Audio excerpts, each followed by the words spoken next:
These collapses, if the ability to buy is simultaneously weakened by high interest rates and a weakening economy, in practice don't make homes much more affordable.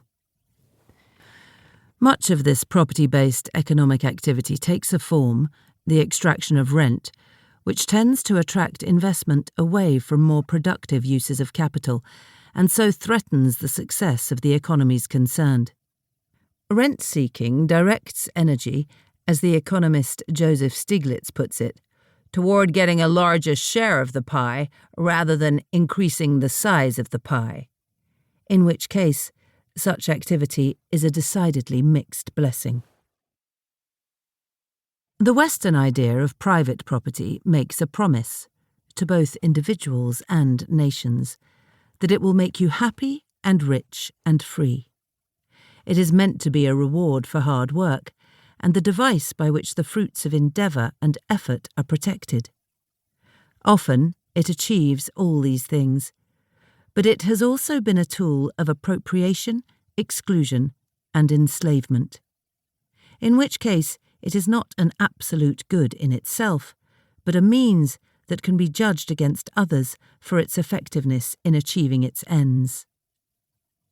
This book aims to show that this theory of ownership, so ubiquitous and normal that it is taken for granted, barely noticed, treated as natural, is neither inevitable nor preordained.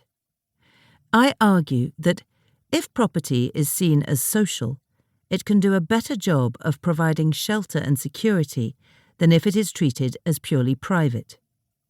If it is seen as a human instrument, and not as something given by nature, it will be more practical in serving human needs. I start by telling stories of the triumphs and mishaps of private property in the predominantly black city of Kinloch, Missouri, in the suburban Levittowns of New Jersey and Pennsylvania, and in Britain's 40-year pursuit of what Margaret Thatcher called the property-owning democracy. I explore what ownership does to your mind, its impact on the lives and values of both haves and have-nots. I describe the role of fantasy and illusion in sustaining real estate markets in Los Angeles and Las Vegas, the attractions of property deals to kleptocratic rulers, the effects on the citizens of Gurugram of living in a city built at high speed by giant property companies. A powerful myth lies behind the creation of these worlds, going back to the 17th century, which holds that property is natural and a natural right. The middle section of the book examines this philosophy and its physical and human consequences, the ways in which grids of property boundaries were laid onto the United States of America and the accompanying removal of native populations. A myth, though, is what it is. Property is better understood as a tool, a convenient fiction, sometimes a weapon. And it was fundamental to these theories of natural property that there was a place called America with apparently limitless vacant land, one with unbounded opportunity for pioneering individuals to acquire territory through enterprise and endeavour. Since this infinitude of space has turned out not to be the case, where does this leave the philosophy that depends on it? The middle section of the book examines both this faith in the natural quality of property and its alternatives. It outlines different beliefs of what can and cannot be privately owned.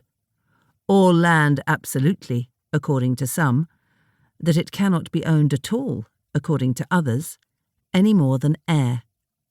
Or that you can own the produce earned from it, but not land itself.